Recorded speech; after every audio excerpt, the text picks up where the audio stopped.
नमस्कार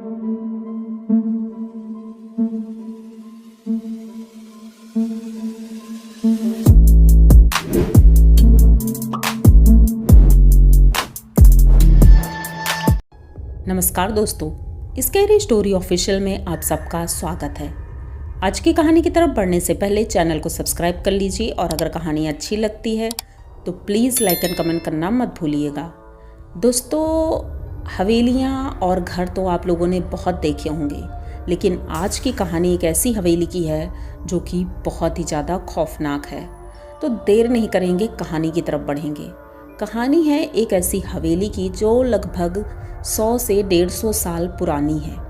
वो एकदम खंडर होने वाली थी, लेकिन तभी इस हवेली के जो मालिक थे उनका वंशज, यहाँ तक कि मान सकते हैं कि जो हवेली के राजा थे उनके पोते की लड़की वो विदेश में रहती थी, लेकिन एक एक्सीडेंट में उसके पति की मौत हो जाती है।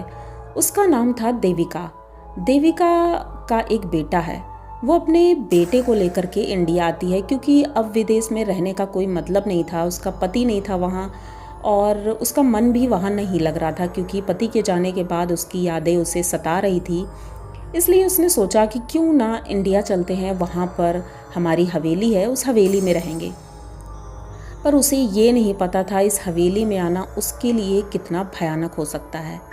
वो अपने बेटे को लेकर के, बेटे की उम्र लगभग 5 साल थी, और उसे ले करके इंडिया आती है। बहुत खुश थी कि पुरानी इतनी बड़ी हवेली में हमारे पूर्वज रहते थे और उसी में अब मैं रहूँगी। तो ये हवेली पहुँचने से पहले ही वहाँ जो कर्मचारी थे उनको फ़ोन करती है और कहती है कि हवेली की साफ़ सफाई कर देना क्योंकि हम लोग आ रहे हैं। अब हवेली में जो कर्मचारी थे वो साफ़ सफाई में जुट जाते हैं, तभी इनकी गाड़ी वहाँ पहुँचती है। जैसे ही वहाँ पहुँचती हैं तो बेटा कहता है कि मम्मा, ये हवेली तो बहुत बड़ी है। तो मम्मा कहती, हाँ बेटा, ये तुम्हारे पूर्वजों की हवेली है और यहाँ पर हम आराम से रहेंगे और बहुत अच्छे से रहेंगे, क्योंकि मुझे याद है एक बार मैं बचपन में यहाँ आई थी। तो उनका बेटा बस गाड़ी से उतरता है और भागते हुए घर की तरफ अंदर जाने लगता है। देविका उसे आवाज़ देती है, बेटा रुको, मैं भी साथ में चलती हूँ। तभी उनका एक नौकर आता है और बोलता है कि मैडम सामान कहाँ है। सामान निकालते हैं और सामान लेकर अंदर की तरफ चल देते हैं। अब पूरी हवेली घुमाना तो पॉसिबल नहीं था, इसलिए देविका नीचे के फ्लोर पे ही एक बड़ा वाला कमरा ले लेती है और उसी में अपना सामान रखती है। बेटा भी वहीं बैठा था और नौकरों ने सब व्यवस्था अच्छे से कर दी थी। उनके लिए नाश्ता पानी लाया जाता है और वो लोग नाश्ता करके, बच्चा तो टीवी देखने लगता है क्योंकि टीवी हॉल में लगा था, तो वहीं पर वो टीवी देख रहा था। देविका थोड़ा इधर उधर टहलती है, घूमती है, पूरी हवेली देखने की कोशिश करती है। लेकिन अब शाम हो चली थी तो उसने सोचा क्यों ना बच्चे के साथ टाइम स्पेंड किया जाए, क्योंकि वो भी छोटा है, अकेले रह नहीं सकता है। नौकर बोलते हैं कि मैडम हम अभी तो चले जाएंगे, सुबह आएंगे 5 बजे। तो मैडम कहती है मतलब रात में कोई नहीं रहेगा? तो उसने कहा नहीं, एक सिक्योरिटी गार्ड है जो गेट के बाहर रहता है, वो रहेगा यहाँ पे। देविका कहती है चलो ठीक है, कोई बात नहीं। अब वो चला जाता है और अब घर में बचते हैं सिर्फ 2 लोग, देविका और उसका बेटा राजा। उसका नाम राजा था। इसे बहुत पसंद था ये नाम देविका को, इसलिए उसने राजा ही रखा था। राजा देखने में खूबसूरत था और बहुत ही ज़्यादा इंटेलिजेंट भी था। इंग्लिश भी बहुत अच्छी, क्योंकि विदेश में रहे हैं तो इनका रहन सहन थोड़ा अलग ही था। इस वजह से ये पहली रात ये माँ बेटे दोनों एक ही रूम में सो रहे थे कि अचानक से लगभग वही 12:30 के आसपास देविका को लगता है कि उनकी खिड़की पर आकर कोई चीज़ टकराई है। तो इसकी नींद खुलती है। जैसे ये नींद खुलती है तो उठकर देखती है खिड़की से एक पक्षी है जो लटक रहा है, उसमें फंस गया है और उसके शरीर से खून निकल रहा है। ये देख करके बहुत ज़्यादा डर जाती है, खिड़की के पास पहुंचती है और उसे निकाल करके बाहर फेंक देती है, लेकिन खिड़की पर खून के निशान पूरी खिड़की पे हो गए थे। ये देख करके बहुत ज़्यादा डर गई थी और अब तो नींद उड़ गई थी, क्योंकि ऐसा भयानक दृश्य बहुत ही डरावना था। वो जाकर अपने बेड पर बैठती है और खिड़की को देखे जा रही थी। खिड़की अपने आप खुल रही थी, कभी बंद हो रही थी, जबकि उसमें सिटकनी लगी थी। ये 2 बार बंद करके आई, लेकिन पता नहीं कैसे वो अपने आप खुल जाती थी। ये बैठी रहती है और सुबह होने का इंतज़ार करती है। जैसे ही सुबह होती है तो वो नौकरों के पास जाती है, उनसे पूछती है कि आप लोगों ने वो पक्षी देखा जो नीचे गिरा होगा, मैंने फेंका था। ऐसा कैसे हो सकता है कोई पक्षी खिड़की पर आ कर के, जैसे किसी ने मार कर फेंका हो या खिड़की पे आके मरा है। तो वो नौकर बोलते हैं कि नहीं मैडम, हम तो बाहर से ही आ रहे हैं, बाहर तो कोई पक्षी नहीं है, हमने तो साफ़ सफाई भी की है।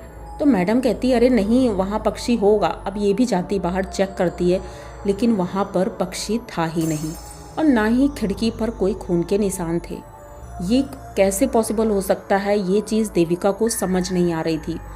अब ये नौकरों से कहती है कि थोड़ा सा मरम्मत का काम भी है, क्योंकि इतनी पुरानी बिल्डिंग है, तो एक बार थोड़ी सी मरम्मत और पुताई उताई करवा लेते हैं। तो नौकर कुछ ले आए थे पुताई करने वालों को, पेंटर्स को। तो पेंटर काम में लग गए थे। एक ऊपर छत की तरफ पुताई कर रहा था और अचानक से वो नीचे गिरता है। अब वो नीचे गिरता है तो सभी लोग एकदम हो हल्ला होने लगता है, चिल्लाने लगते हैं। तो देविका भी भाग कर जाती, खिड़की से नीचे देखती है तो वो जो मज़दूर था वो नीचे पड़ा हुआ था। तो ये पूछती है क्या हुआ है, तो सभी चिल्लाने लगे अरे मैडम ये तो मर गया है। तो अब ये भाग कर बाहर जाती है तो उनसे पूछती है कैसे क्या हुआ। तो वो बताते हैं कि शायद इसका पैर फिसल गया था तो ऊपर से गिर गया है। कुछ लोग कहते हैं अरे नहीं, उसने सुसाइड किया है। कोई क्लियर बात नहीं बता रहा था। देविका को ये चीज़ें समझ नहीं आ रही थी, लेकिन उसके कानों में कुछ फुसफुसाहट सी आ रही थी, जैसे कोई उससे कुछ कहना चाह रहा है। तभी एक आवाज़ आती है कि अपने बेटे को बचा सकती हो तो बचा लो जाकर। ये तुरंत भागती है अपने कमरे की तरफ भाग कर जाती है तो देखती है कि उसका बेटा खिड़की से बस कूदने ही जा रहा था। इतनी तेज़ी से ये दौड़ती है और तब तक उनका बेटा कूद गया था। इसने दौड़ करके उसका पैर पकड़ा और खींचते हुए किसी तरह उसको बाहर निकाला, वरना उनका बेटा दूसरी मंजिल से नीचे गिरता तो कुछ भी हो सकता था। अपने बेटे को बचा लेती है, उसके बाद गोद में ले करके उसे बाहर जाती है। अब सभी मज़दूर वहीं पर खड़े थे, ये सारा नज़ारा सब देख रहे थे। किसी को कुछ भी समझ नहीं आ रहा था। इसने पूछा कि आखिर यहाँ पर ऐसा क्या है। तो जो एक बुज़ुर्ग था वहाँ का नौकर, जो बहुत सालों से वहाँ काम कर रहा था, उसने कहा मैडम अगर आपको इस हवेली के बारे में कुछ जानना है तो हम लोग तो कुछ नहीं बता सकते हैं, क्योंकि हम लोग तो इतने भी पुराने नहीं हैं। लेकिन इस गांव के जो प्रधान जी हैं उनके पास आपकी हवेली के रहस्य की किताब है। वो सालों पुराने जब बुज़ुर्गों ने लिखवाई होगी तभी वो किताब लिखी गई थी और उनके पास सुरक्षित रखी हुई है। जबकि इतने साल हो गए हैं, प्रधान जी अब जीवित नहीं हैं उस समय के, लेकिन उनके पोते हैं तो उनके पास वो किताब होगी। तो वो किताब आप पढ़ेंगी तो आपको समझ में आएगा। अब देविका डिसाइड करती है कि पहले मैं किताब पढ़ूंगी, उसके बाद ही कुछ डिसीज़न लूँगी क्या करना है।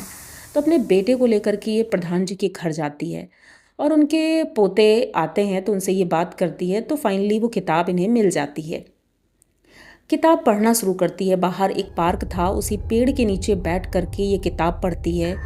किताब में जो लिखा था वो पढ़ करके इसके रोंगटे खड़े हो जाते हैं, क्योंकि उस किताब में लिखा था सालों पहले यहाँ पर एक राजा रानी रहते थे और उनकी पूरी फैमिली थी। फैमिली के नाम पर राजा रानी और उनका बेटा था एक, और कुछ नौकर चाकर थे। तो ये लोग बहुत खुशहाल थे। लेकिन उनकी हवेली में एक नौकरानी और एक नौकर, हस्बैंड वाइफ काम करते थे। काम बहुत अच्छा करते थे, राजा जी भी खुश थे और रानी भी खुश थी। लेकिन एक दिन रानी के गले का नौलखा हार चोरी होता है और उसके साथ में कई और कीमती जेवर चोरी होते हैं, जिसका इल्ज़ाम उस नौकरानी के ऊपर लगाया जाता है। अब नौकरानी कह रही थी मैंने चोरी नहीं की है, लेकिन सारे सबूत उसके खिलाफ थे, इसलिए राजा उसे जिंदा ज़मीन में दफना देते हैं।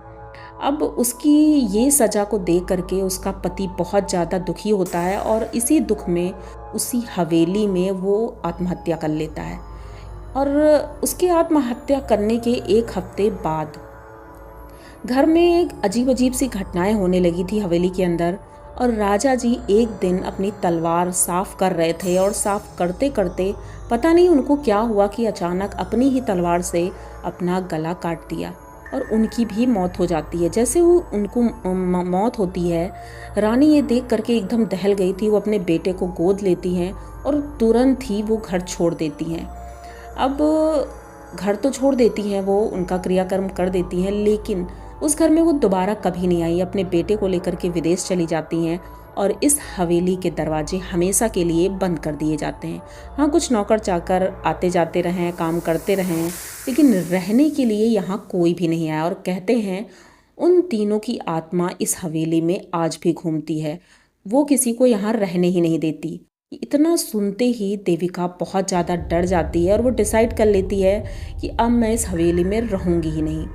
ये अपनी हवेली जाती है और अपना सामान पैक करती है। वहाँ के नौकर कहते हैं, मैडम आप जा रही हो? तो उसने कहा, हाँ, यहाँ रुकने का कोई फ़ायदा नहीं है, क्योंकि मैं अपने पति को पहले ही खो चुकी हूँ और अब अपने बेटे को नहीं खोना चाहती। वहाँ से ये गाड़ी से निकल तो जाती है, लेकिन आप लोगों को क्या लगता है कि ये अपने घर सही सलामत पहुँच पाएगी विदेश? क्योंकि इसके साथ रास्ते में इतना कुछ होता है जो शायद ही किसी के साथ हुआ हो। तो कहानी का सेकंड पार्ट जल्द ही आएगा। अगर कहानी अच्छी लगी है तो प्लीज़ चैनल को सब्सक्राइब करिए, लाइक कमेंट करिए, शेयर करिए और बने रहिए हमारे साथ। मिलते हैं फिर किसी नई कहानी में और इंतज़ार करिएगा, इसका सेकंड पार्ट बहुत जल्दी आएगा और बहुत ही ज़्यादा डरावना होगा, खौफनाक होगा। तो फिर मिलते हैं सेकंड पार्ट के साथ। तब तक के लिए डरते रहिए।